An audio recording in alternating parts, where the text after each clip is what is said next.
Hello student, welcome to my YouTube channel RDX major knowledge. इस video में आपको अब बताने वाले हैं क्वेश्चन नंबर 5, 6 और 7। क्योंकि पहले ही 2 वीडियो बना चुके हैं, क्योंकि 1, 2 और 2, 3 और 4 करके उस वीडियो को आप जाके ज़रूर वॉच करें। और हम 5, 6 और 7 तीनों एक ही वीडियो में आपको बताने वाले हैं। चलिए बिना देरी करते हुए चलते हैं हम अपने क्वेश्चन की तरफ। तो एक क्वेश्चन पहले समझ लेते हैं, पहले इसको पढ़ के हम देख लेते हैं। देखिए, एक क्वेश्चन हमको बताता है क्या 5 नंबर का, कि जांच कीजिए कि क्या किसी प्राकृतिक संख्या n के लिए संख्या 6 पावर n अंक पर समाप्त हो सकती है।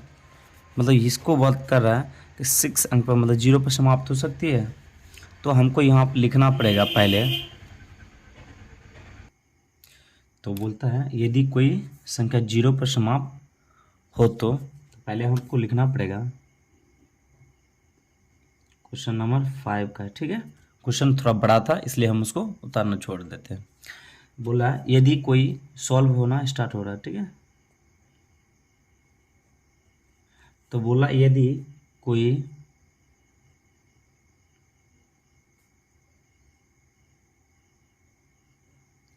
कोई संख्या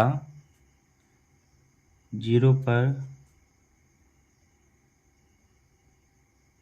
समाप्त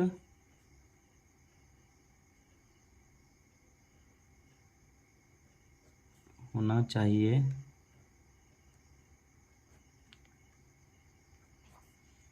तो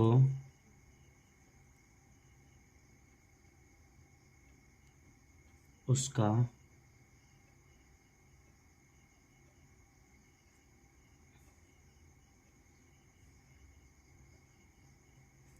वाज गुणनफल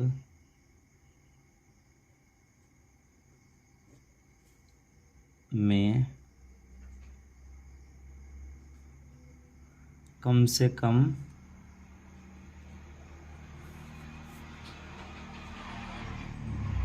एक बार 2 गुना 5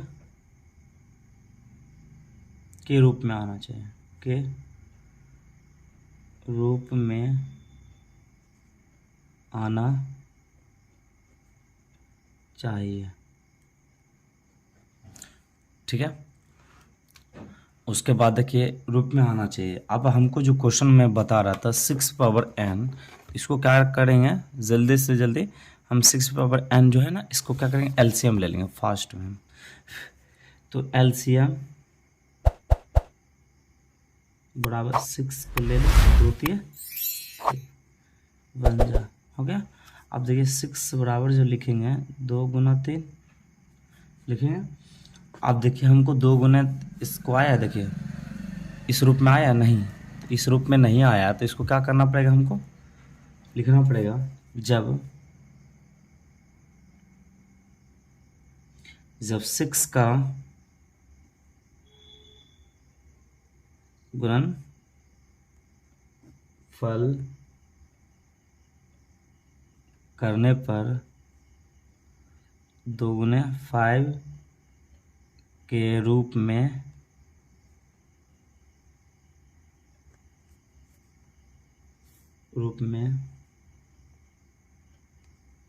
नहीं आते। 2 गुने 5 के रूप में आती है, नहीं आ रही है, ठीक है। 2 गुने 3 के रूप में आ रही है, तो लिखना पड़ेगा अतः 0 पर, तब लिखना पड़ेगा अतः यह 0 या 0 पर समाप्त नहीं होगी। प्राकृत संख्या मतलब n, प्राकृतिक संख्या मतलब n के लिए नहीं है। इसमें भाषा ही ज़्यादा लिखना पड़ेगा, ठीक है। यहाँ तक तो आपका आंसर मिल चुका है। ठीक है, व्याख्या करने के लिए। अब चलते हैं हम दूसरा क्वेश्चन की तरफ फास्ट में। अब बता रहा है 6 नंबर, व्याख्या कीजिए कि 7 गुने 11 गुने 13 प्लस 13 और 7 तो बदला 7 गुना 6 गुने 5 गुने 4 गुने 3 गुने 2 गुने 1 प्लस 5 भाज्य संख्या क्यों है। दो क्वेश्चन बना, दोनों क्वेश्चन में बनाना है आपको, ठीक है। तो चलते हैं हम दूसरा क्वेश्चन की तरफ।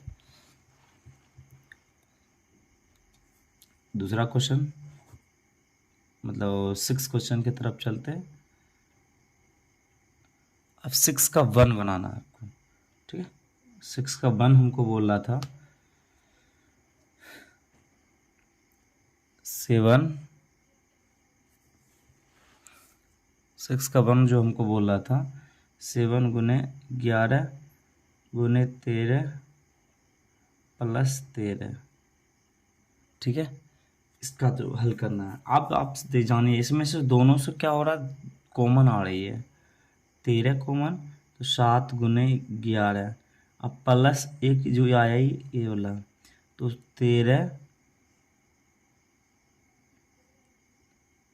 उसके बाद देखिए इसको गुना करते 11 सते 77, 11 सते 77 अब प्लस जो 1 है ये, ठीक है। तो ये हो गया 13, इसका ब्रैकेट ही में रखिएगा पहले, ठीक है। ऐसे ब्रैकेट ही में रखिएगा, अंदर वाला काम कर लीजिए तब गुना कीजिएगा 78, ठीक है।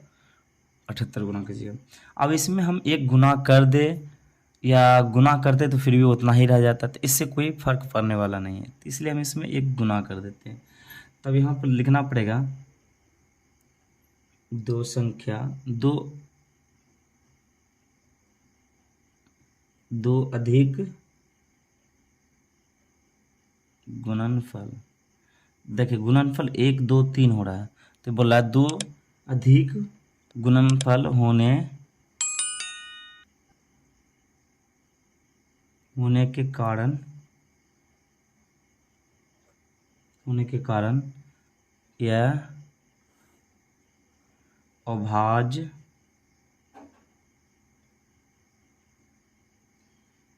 संख्या होगा,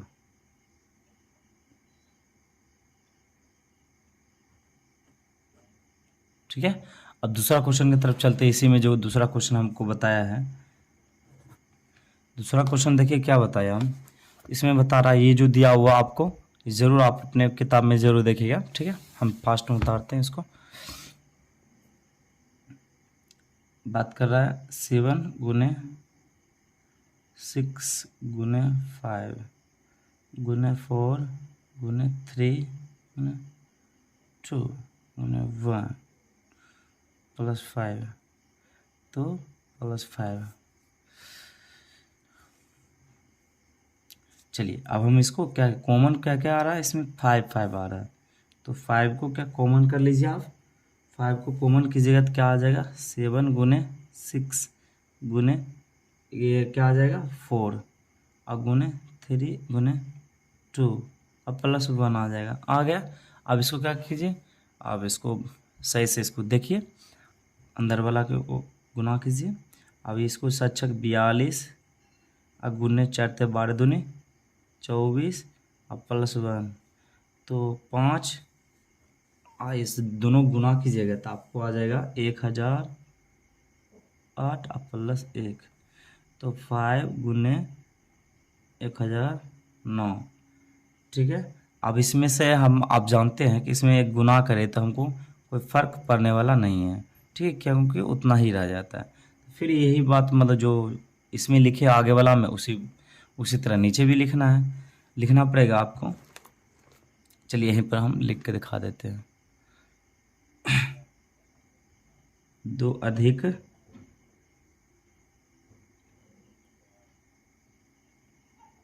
गुणनफल होने के कारण यह भाज्य संख्या होगा, ठीक है, संख्या होगी। ठीक है, यहाँ तक देख चुके होंगे। चलिए यहाँ तक मेरा हुआ समाप्त। चलते हैं हम दूसरे की तरफ, क्वेश्चन की तरफ। अब क्वेश्चन नंबर 7 की तरफ चल रहे हैं। क्वेश्चन नंबर 7 बता रहा क्या चीज कि किसी खेल के मैदान में चारों ओर एक वृत्ताकार पथ है। इस मैदान का एक चक्कर मतलब इस मैदान का एक चक्कर लगाने में सोनिया को 18 मिनट लगते हैं, जबकि इसी मैदान का एक चक्कर लगाने में रवि को 12 मिनट लगते हैं। मान लीजिए वे दोनों एक ही साथ स्थान पर मतलब चलना स्टार्ट करते। कोई है ना सर्कल है, वहाँ से दोनों स्टार्ट करता है, ठीक है, चलना। लेकिन बात है, मान लिए दोनों एक ही साथ स्थान मतलब एक ही स्थान पर से एक साथ एक ही समय पर चलना आरंभ करता है। तो आरंभ करके एक ही दिशा में चलते हैं, किंतु कितने समय बाद वह पुनः मतलब प्रारंभिक स्थान पर मिलेंगे। मतलब जहाँ से चला है वहीं पर फिर से क्या करना, आपको बता रहा कि फिर वहीं पे कितना मिनट बाद से चलेंगे। क्वेश्चन की तरफ तो प्रश्न क्या बोला वो देख लेते हैं। ठीक है, प्रश्न जब हमको बोला है कि जैसे 18 है तो 18 तो आप एलसीएम ले लीजिए।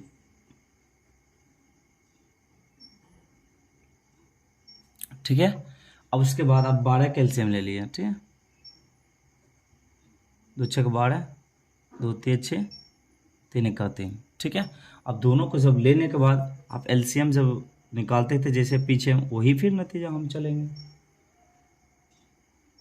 तो कितना बच जाएगा, तो 18, तो 18 लेते हैं। 18 जब लेंगे तो 3, ये पहले 2 है, 2 गुना 3 पावर 2 हो गया। उसके बाद अब सब जानते हैं कि 1 तो होगा ही इसका। उसके बाद हो जाएगा इसका 12 बराबर क्या हो जाएगा। उसके बाद क्या करेंगे हम कि 12 का अगर लिखेंगे तो 2 गुना 3 तो गुना 1 लिखेंगे। अब इसको जो हम लिख सकते थे जैसे हम इसमें लिखे थे पावर में, उसी तरह हम लिख सकते थे गुने 1। ठीक है, अब ये इस दोनों में से देखिए, दोनों में से कौन कौन बड़ा है। ये बड़ा है, ये बड़ा हो गया और ये बड़ा होगा। दोनों को बाहर निकाल लीजिए और 2 पर पावर 2 और गुने 3 पर पावर 2। अब दोनों को जब सॉल्व कीजिएगा मतलब गुना कीजिएगा, 2 का स्क्वायर 4 हो गया और 3 का स्क्वायर 9, 9 चौके 36। अब देखिए आंसर आपको मिलेगा 36। ठीक है, क्या मिलेगा, 36। तो ज़रूर उम्मीद है यहाँ तक आप अच्छी तरह से सीखे होंगे। मिलते हैं हम नेक्स्ट वीडियो के साथ। अगर अभी तक लाइक सब्सक्राइब नहीं किया तो सब्सक्राइब करने की कोशिश करें और बेल आइकन ज़रूर दबाएं और जितने भी दोस्त हैं उसको ज़रूर बताएं। ठीक है, इस चैनल के बारे में, और इस माध्यम से आपको हम पूरी अच्छी तरीक़े से आप बताने की कोशिश करेंगे मैथ के बारे में। ठीक है, और मैथ पूरा सॉल्व करने की कोशिश करेंगे। चलिए मिलते हैं नेक्स्ट क्लास में।